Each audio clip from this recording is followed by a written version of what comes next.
We have a question here from HG, a practice manager based in Canberra, of a firm that has 15 people in it.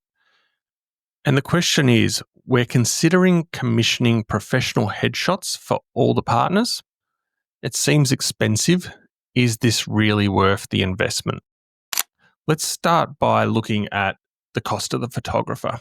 So my guess would be that a photographer for a full day will typically fall in the range of about $2,000 to $3,000 a day. It might go up to, say, $5,000.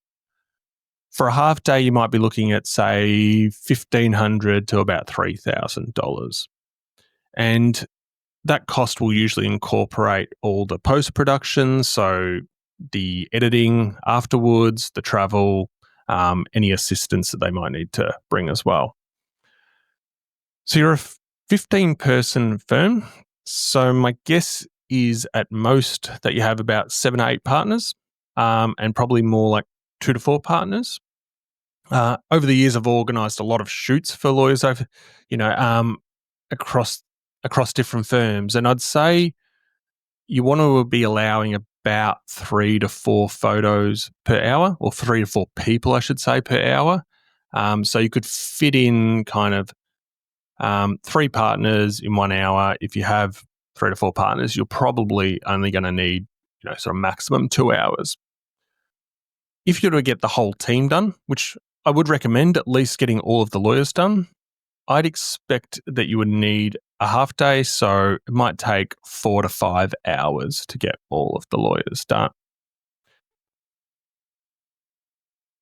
So if we look at a half day and we go at the high end at what I said, and that was $5,000 for a full day, which you won't probably need. But if you have 15 people and you divide that by $5,000, you're looking at about $333 per photograph.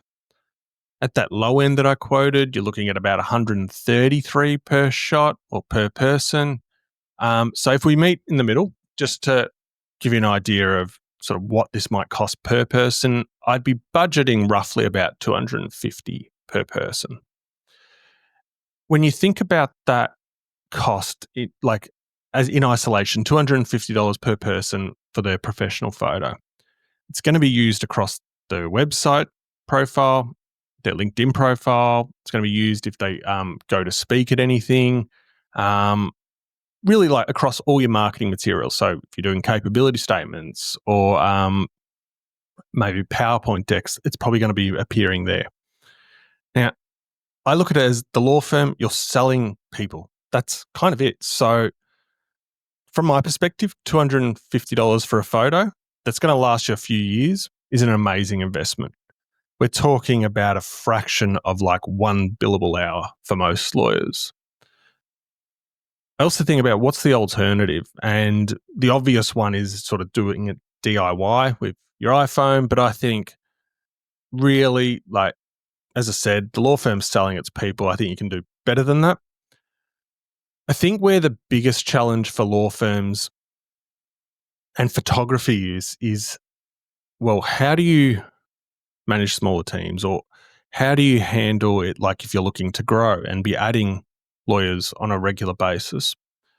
My best advice for that is find a photographer that has a studio that's close to your office. So the thinking there is if you add a new team member, rather than bringing in the photographer to your office every time someone joins the firm, is you can simply ask them just to travel to the studio. And that's going to be a much cheaper exercise than having to bring out, say, a photographer, because they're probably going to charge you a half day every time. Whereas if you can just have them go to the studio, that's going to be much more cost effective. It's just going to be simpler, and you're going to have that professional photo for everyone that in the firm. That same logic applies for smaller teams. So if you were a firm and you only had 2 or 3 people, if you can go to the photographer's studio, you're going to save a bit of money there as well. To wrap that up, I think professional photography is a well worth investment. I'd say it's not an area to skimp on. It's not an area to do DIY. I would totally go and use a professional photographer.